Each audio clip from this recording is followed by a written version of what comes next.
All right, today we're talking about breakout players to know for the Orange Bowl. Of course, when you're watching this, the Dogs will take on Florida State in just a few days. And with so many opt-outs and guys transferring, I guess, for Georgia, it's guys entering the portal and transferring. For Florida State, it's guys just kind of quitting on the team. But at Georgia, a lot of room for playing time for, guys who are either leaving for the NFL or guys who have hit the portal. This is a big opportunity for some freshmen or some sophomores who played a little bit during the regular season to really emerge. They've got, some practices here leading up to the game to really stand out and impress the coaches and earn some significant and deserved playing time in the Orange Bowl. And again, this is the Orange Bowl. People can say they're not going to watch, whatever. The game's going to be on. It's football on December 30th. People are going to watch.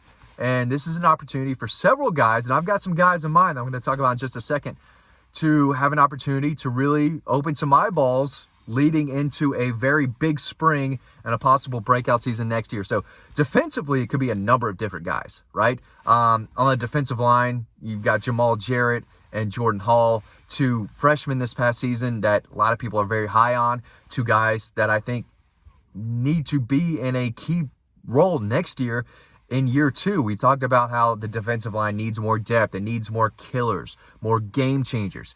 These two guys have the potential to be that, and this could go a long way. They just need more experience. They need to get on the field more, and they both saw the field this year. And Jordan Hall, 44, is a guy that I thought really flashed at times this year, but next year could be big for both of them. Wouldn't surprise me at all to see both of them make a couple big plays here and there during the Orange Bowl. Kristen Miller is a guy from that 22 class that I think could emerge and have another big game. He's flashed occasionally this year too, number 52. I believe he's number 52. I guess that number just sticks out from high school, but when he was at Cedar Grove. But he's a guy on the defensive line that I think is starting to emerge and become a big player. He could have a real impact next year. Of course, on the edge, Damon Wilson, Sam Mpemba, two guys who, have sniffed the field here and there. We talked a lot about how Georgia needs an impact pass rusher next year. They need an elite guy who can get after the quarterback and be a major threat and a weapon on third down. Those two guys, and Gabe Harris as well, has a chance to do that. So we'll see if they're able to get into the backfield and make plays on whoever's starting at quarterback for Florida State. I don't know who it is, but I think there's a chance he could be under a lot of pressure from these young guns, young bucks, young dogs, right, getting after the quarterback. So Jalen Walker is another defender who I think could have a big game. In the secondary, we don't know yet if Javon Bullard is coming back or not. We don't know if Tyke Smith is coming back or not. Janelle Aguero is a freshman safety that the staff has been high on for a while. He can occasionally flash and make big plays, but another fantastic young player that the staff is really, really high on. I think he can make a lot of noise in the Orange Bowl. I think he'll be out there. I think he'll be in a position to make plays. And next year, that's a guy who we could hear a lot about, right? Everyone's excited about KJ Bolden, as they should be. I think he could start making some noise even as a freshman next year at safety. But Janelle Aguero is a hard-hitting, tough, physical defender that the staff, I think, is really high on. And the more he plays, the more experience he gets, the better he's going to be. He's another defender that I have my eye on. Of course, at tight end, offensively, if Brock Bowers decides not to play in the Orange Bowl, you're going to see a lot of Oscar Delp. You're going to see a lot of Lawson Lucky. And Lawson Lucky is a guy who I think could and probably will have a big year next year. Would not surprise me to see his role increased in a big way for the Orange Bowl. He blocks, he can catch, he's great after the catch. He does a lot well. He's a former four-star out of Norcross High School for a reason. Todd Hartley, I think, is a big fan of him, and Pierce Sperlin right behind him. But I think Lawson Lucky could have a nice little Orange Bowl as well. As far as receivers go, Anthony Evans is a name to know. We saw him take a big punt return back against Alabama late in that ball game. Quick, explosive, has not entered the transfer portal. I think I've got to remember before I talk about this guy. Has he entered the portal yet or not? Okay, no, he's still on the team. Okay, it's good to talk about him now.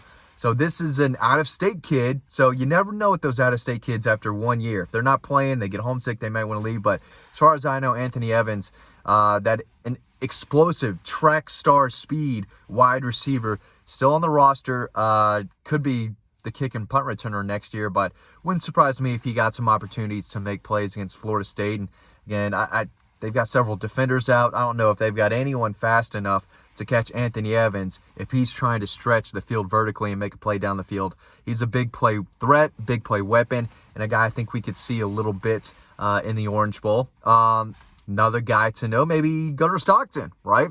This game could get out of hand. This could be the Miami bloodbath, South Florida bloodbath, whatever you want to call it.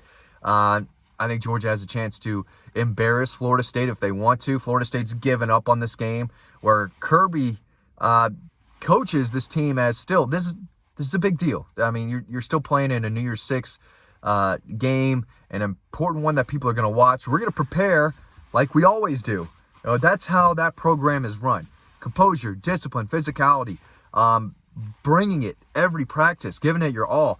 They're treating this game like it's a big deal, and Florida State's not. So Georgia could, blow them out of the water. Wouldn't surprise me at all if they just crush them from beginning to end.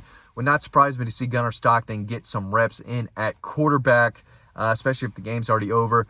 Would really like to see that. He's a guy we've been very, very high on. Obviously, was, a legend in high school football in the state of Georgia at Rabun County, broke a bunch of records, can play quarterback. And I think next year could be one of the better backup quarterbacks, not only in the SEC, but maybe across the country. He's that talented, and I want to see more of Gunnar Stockton. I know how good he is, and if this game is over soon, there's no reason why you can't get Gunnar Stockton in there to make some plays. And I think if he were in the game, he would be able to move the ball pretty consistently. But Florida State's defense is really good, but too many transfers, too many opt-outs. I think even on defense, I know they got a lot on offense, probably more on offense than defense, but they still have quite a few defenders, if I'm not mistaken, that are going to be out for this game. So this is not the same elite Florida State defense that we saw towards the end of the year specifically. So I do think Georgia has an opportunity to get these young guys in the field, get them some big-time experience, and put them in a position to make some plays. And again, this is only going to help them in the spring, which is only going to help them next fall. We talked about tight end. Now, running back, Andrew Paul. Dajan Edwards and Kendall Milton, guys who, could move on. I think they have an opportunity to come back. I don't really expect them to. Maybe one of them does, maybe one of them doesn't. But Andrew Paul is a guy who could see a lot more carries in the Orange Bowl, especially if those two decide not to play, which would be odd. I would expect them to play in the Orange Bowl. But again, if this game's out of hand, I think Andrew Paul is a young running back who is, kind of earned his part to be that number 3, number 4 in the rotation. I think he's a guy who, especially, again, late in the game, could see a lot of carries and could open some eyes. He is a tough physical runner, a chain mover, and when he's healthy, I think the staff could be really high on him. So definitely a guy to keep an eye on. On the offensive line, I think we could see more of Micah Morris, Dylan Fairchild at guard. Talked about the quarterback. Anthony Evans at wide receiver is a name to know for sure. CJ Smith is another wide receiver, young kid. I believe he was in that 22 class. So this was his sophomore season. Wouldn't surprise me to, see him get some passes thrown his way, maybe get some opportunities to score. So definitely a guy to know on offense as well. But again, we really appreciate y'all watching and keeping up with our content. I know it's not always easy to listen and, watch, hear people talk about the Dogs when they're not in a position to win a national championship. So to a lot of people, the season's over. A lot of people are upset, with the transfer portal and all these guys leaving and how it's changing college football and recruiting and guys flipping this and that. That's part of the game now. You can be mad all you want, but when the games are on, you're going to watch them. You are, right? You can complain all you want, and I totally get it, especially for the older crowd who doesn't like change and, doesn't like a lot about, what college football has become. But it just is what it is. And at the end of the day, you're going to watch, and we appreciate y'all watching these videos, and we're going to keep the content coming, especially as we move closer and closer to the Orange Bowl. If you want to sign up to Dawg Post, we've got a free newsletter. That link is down below. It's free to sign up. We've got free stories over on the website. Always trying to get y'all over there to read the stories we have and the insider scoop. There's a lot of insider recruiting team news that we have over on the website that we can't really share over on our YouTube channel. So if you want the latest and greatest UGA football team recruiting news, Dawg Post is the place to be, and you can be over there by signing up to our free newsletter. That link is down below. Thanks for watching this video. Hope to see you over on the website.